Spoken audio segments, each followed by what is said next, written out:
দেশের খবরে আপনাদের স্বাগত। সঙ্গে রয়েছে আমি অমৃতা। নজর রাখবো হেডলাইন্সের দিকে।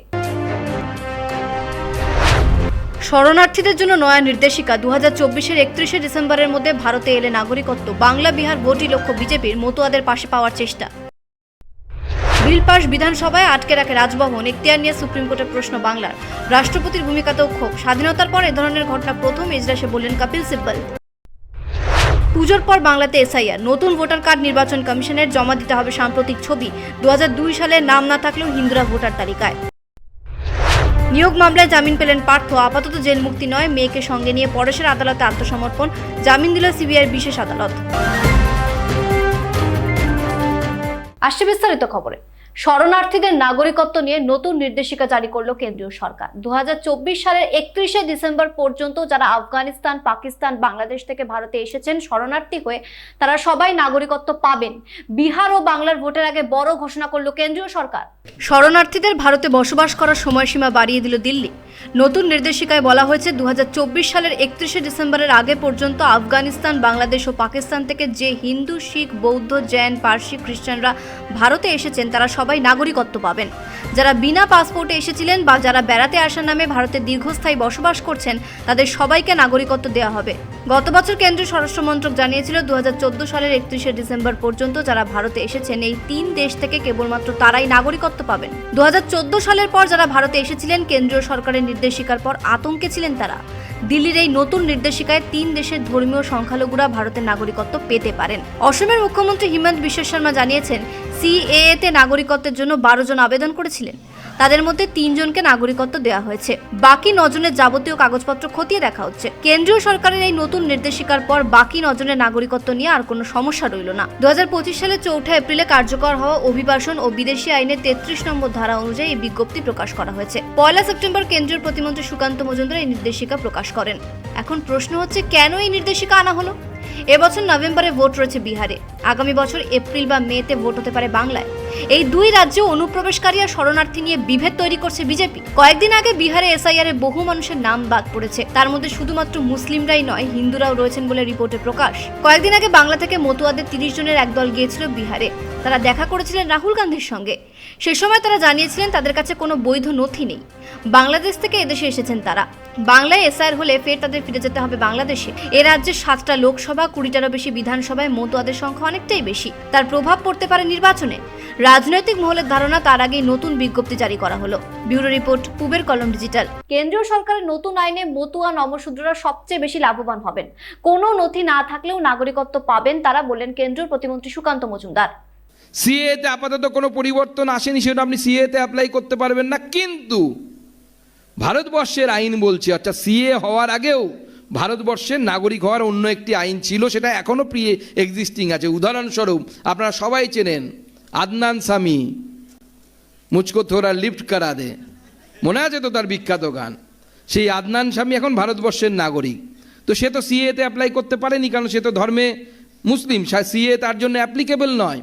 তাহলে তিনি ভারতবর্ষের নাগরিক হয়েছেন কিভাবে?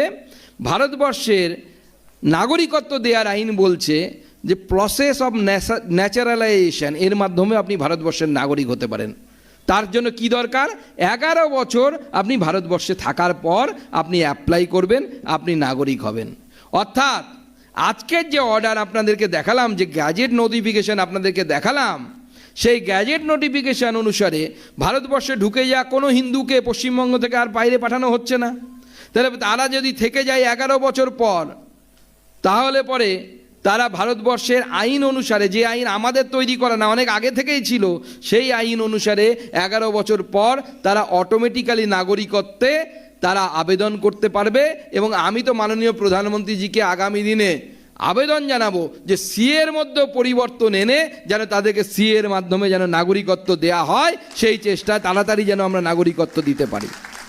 কিন্তু আজকে এইটুকু ফিক্সড হয়ে গেল যে 2024 সালের মধ্যে অত্যাচারিত হিন্দু, আমাদের দলিত ভাইরা, নবশূদ্র ভাইরা, আমাদের মতুয়া ভাইরা যারা ঢুকেছে, তাদের আর দরজায় গিয়ে রাত্রি 12টার সময় মমতা বন্দ্যোপাধ্যায়ের পুলিশ টোকা দিয়ে বলতে পারবে না, এই তোর ভোটার কার্ড দেখা, তার আধার কার্ড দেখা, সেই ক্ষমতা আজকে নরেন্দ্র মোদী সরকার অমিত শাহজির মাধ্যমে সেই ক্ষমতা কেড়ে নিল। আজকে যারা থাকবেন তারা গর্বের সাথে আপনারা এই রাজ্যে থাকতে পারবেন, আপনারা নাগরিকত্ব পাবেন।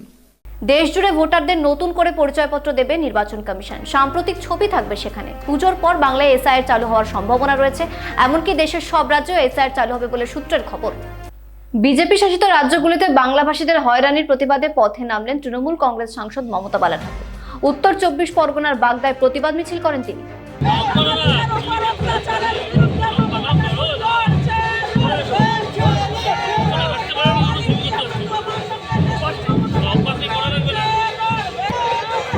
ডিটেনশন ক্যাম্প নিয়ে কেন্দ্রীয় সরকার যে নির্দেশ দিয়েছে তার বিরোধিতা করলেন কংগ্রেসের প্রাক্তন সাংসদ অধীর চৌধুরী। দেওয়ার জন্য জায়গা পাচ্ছেন না, বর্ডার ফেন্সে দিতে পাচ্ছেন না আপনি বাংলাদেশের সঙ্গে আজ পর্যন্ত।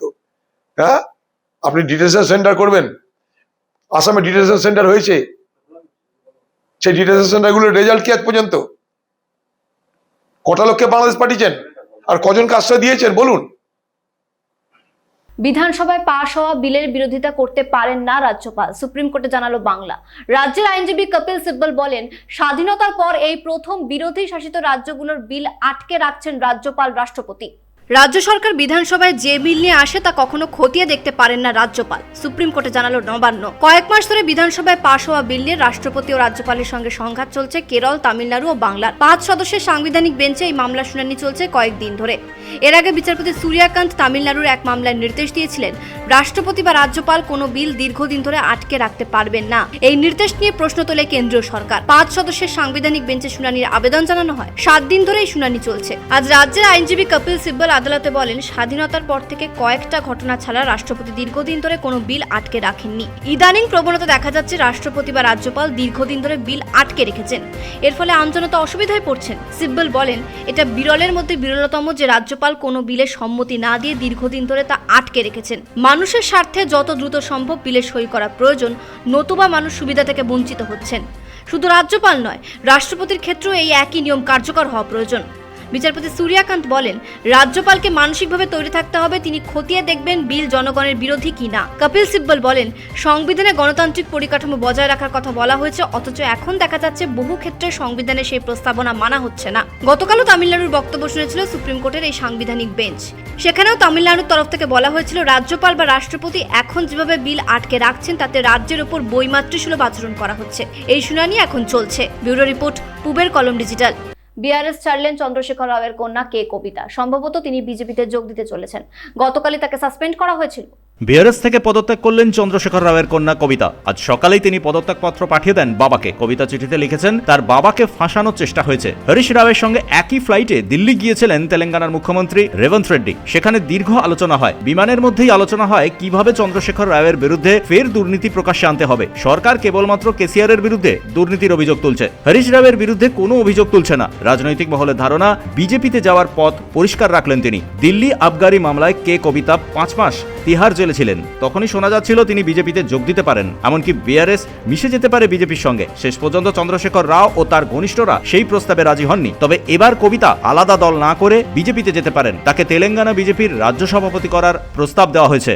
যদিও অন্য এক সূত্রে জানা যাচ্ছে কে কবিতা যোগ দিতে পারেন কংগ্রেসে, তবে তার ঘনিষ্ঠ বৃত্ত সূত্রের খবর বিজেপি চাপে রেখেছে তাকে। ব্যুরো রিপোর্ট, পূবের কলম ডিজিটাল। অসমে বোরোল্যান্ড টেরিটোরিয়াল কাউন্সিলের নির্বাচনের প্রার্থী ঘোষণা করল তৃণমূল কংগ্রেস। 19টা আসনের প্রার্থী দিয়েছে মমতা বন্দ্যোপাধ্যায়ের দল। তালিকা প্রকাশ করেন তৃণমূল কংগ্রেস সাংসদ সুস্মিতা দেব। জামিন পেলেন রাজ্যের প্রাক্তন শিক্ষামন্ত্রী পার্থ চট্টোপাধ্যায়। স্কুলে নিয়োগে নবম, দশম ও একাদশ, দ্বাদশে তার বিরুদ্ধে দুর্নীতির অভিযোগ ওঠায় জেলে ছিলেন তিনি। মেয়ে অঙ্কিতা অধিকারীকে নিয়ে আলিপুর আদালতে আত্মসমর্পণ করেছিলেন রাজ্যের প্রাক্তন মন্ত্রী পরেশ অধিকারী। জামিন পেলেন তারা। অঙ্কিতা অধিকারী বেআইনিভাবে চাকরি পেয়েছিলেন বলে অভিযোগ উঠেছিল। তৎকালীন বিচারপতি অভিজিৎ গঙ্গোপাধ্যায় তার চাকরি বাতিল করেছিলেন। যদিও সিবিআই তরফ থেকে আজ তাদের জামিনের বিরোধিতা করা হয়। সিবিআই আদালতে জানায়, নিয়োগ দুর্নীতিতে দুজনই বড়সড় প্রভাব ফেলেছিলেন। আজ জামিন পেলেন পার্থ চট্টোপাধ্যায়ও। এর আগেই সুপ্রিম কোর্ট থেকে তিনি জামিন পেয়েছিলেন। আলিপুরের বিশেষ সিবিআই আদালত জামিন দিল রাজ্যের প্রাক্তন শিক্ষামন্ত্রীকে। নবম, দশম, একাদশ, দ্বাদশ নিয়োগ মামলায় অভিযুক্ত ছিলেন তিনি। তবে এখনই তার জেল মুক্তি হচ্ছে না। প্রাথমিক নিয়োগ সংক্রান্ত মামলা রয়েছে তার বিরুদ্ধে। সিবিআইয়ের এই মামলায় অন্যতম অভিযুক্ত তিনি। প্রাথমিক নিয়োগ মামলায় তাকে গ্রেপ্তার করেছিল ইডি। সেই মামলাতে তিনি আগেই জামিন পেয়েছেন। ব্যুরো রিপোর্ট, পূবের কলম ডিজিটাল। 17 বছর পর জেল থেকে মুক্তি পেলেন মুম্বাইয়ের অপরাধ জগতের প্রাক্তন ডন অরুণ গাওলি। নাগপুর জেলে ছিলেন তিনি। সুপ্রিম কোর্ট তার জামিন মঞ্জুর করে। 17 বছর পর নাগপুর জেল থেকে মুক্তি পেলেন মুম্বাই আন্ডারওয়ার্ল্ডের ডন অরুণ গাওলি। এক সপ্তাহ আগে তার জামিন মঞ্জুর করেছিল সুপ্রিম কোর্ট। জামিনের পর সব ধরনের আইনি প্রক্রিয়া শেষে 70 বছরের অরুণ গাওলি আজ নাগপুর জেল থেকে বেরিয়ে ফিরে গেলেন মুম্বাইয়ে তার পরিবারের কাছে। একসময় দাউদ ইব্রাহিমের বিরোধী হিসেবে পরিচিত ছিলেন অরুণ গাওলি। 70 দশকে মহারাষ্ট্রের বাইকুল্লা থেকে উত্থান হয়েছিল এই গ্যাংস্টারের। একসময় মুম্বাইয়ের আরেক গ্যাংস্টার মানিয়া সুরভের সঙ্গে ছিল তার কড়া টক্কর। 80-র দশকে মুম্বাইয়ের অপরাধ জগতে নিজের বিরাট এক সাম্রাজ্য গড়ে তুলেছিলেন অরুণ গাওলি। বাইকুল্লার নিকটবর্তী দাগদি চাউলের দাঙ্গায় উঠে এসেছিল তার নাম। মুম্বাই পুলিশের দাগি গ্যাংস্টারদের তালিকায় ছিল অরুণ গাওলির নাম। 2004 সালে মহারাষ্ট্রে অখিল ভারতীয় সেনা নামে নিজের একটি রাজনৈতিক দল তৈরি করেন তিনি। মুম্বাইয়ের সিঞ্চ পোকলি কেন্দ্র থেকে বিধায়ক নির্বাচিত হন অরুণ গাওলি। 2007 পর্যন্ত বিধায়ক ছিলেন তিনি। 2007-এ শিবসেনা নেতা কমলাকর জামশেদকরকে হত্যার অপরাধে যাবজ্জীবন কারাদণ্ড হয় তার। একটি সম্পত্তিকে কেন্দ্র করে এই বিবাদ, তারপরেই হত্যা। এই হত্যার কিনারা করতে 13 মাস সময় লাগিয়েছিল মুম্বাই পুলিশ। এরই মধ্যে একটি বড় ডাকাতির ঘটনায় নাম আসে অরুণ গাওলির। 2012 সালে তাকে নাগপুর জেলে পাঠানো হয়। তারপর থেকে তিনি জেলবন্দিই ছিলেন। বুধবার জেল মুক্তির পর তাকে নিয়ে যাওয়া হয় নাগপুর বিমানবন্দরে। সেখান থেকে মুম্বাই পরিবারের লোকেদের সঙ্গে মিললেন তিনি। ব্যুরো রিপোর্ট, পুবের কলম ডিজিটাল। ফিটনেস পরীক্ষা নিয়ে বিতর্কে জড়ালেন ভারতীয় ক্রিকেট দলের প্রাক্তন অধিনায়ক বিরাট কোহলি। দেশে থেকে ফিটনেস পরীক্ষায় অংশ নিলেন রোহিত শুভমানরা, আর বিরাট পরীক্ষা দিলেন লন্ডন থেকে। লন্ডন থেকে সরাসরি ফিজিক্যাল ফিটনেসের পরীক্ষা দিলেন বিরাট কোহলি, যা নিয়ে তৈরি হয়েছে বিতর্ক। যেখানে রোহিত শর্মা, শুভমান গিল, বুমরাহ সবাই বেঙ্গালুরুর সেন্টার ফর এক্সেলেন্সে ফিজিক্যাল ফিটনেসের পরীক্ষা দেওয়ার জন্য কয়েকদিন আগে পৌঁছে গেলেন। সেখানে বিরাট কোহলিকে লন্ডন থেকেই ফিজিক্যাল ফিটনেসের পরীক্ষা দেওয়ার জন্য অনুমতি দিয়েছে বিসিসিআই। ইতিমধ্যেই এশিয়া কাপে থাকা ক্রিকেটারদের ফিটনেস টেস্ট হয়ে গিয়েছে বেঙ্গালুরুতে। কয়েকদিন বাদেই অস্ট্রেলিয়াতে ভারত খেলতে যাবে। সেখানে টি-20 ফরম্যাটে না থাকলেও ওয়ানডে দলে রয়েছেন বিরাট কোহলি ও রোহিত শর্মা। ইতিমধ্যেই বেঙ্গালুরুতে ফিটনেস টেস্ট দিয়েছেন রোহিত শর্মা, পাশও করে গেছেন তিনি। বিরাট কোহলিকে দেখা গেছে লন্ডনের জিমে ফিটনেস টেস্ট দিচ্ছেন তিনি। সেই টেস্টে তিনি পাশও করেছেন। বিসিসিআই আধিকারিকরা নিশ্চিত করে দিয়েছেন অস্ট্রেলিয়া সফরে ভারতের একদিনের দলে বিরাট কোহলিকে নিশ্চিত করা হয়েছে, কারণ তিনি একেবারেই ফিট রয়েছেন। ব্যুরো রিপোর্ট, পুবের কলম ডিজিটাল। দেশের খবর এখন এই পর্যন্তই। দেখতে থাকুন পুবের কলম ডিজিটাল।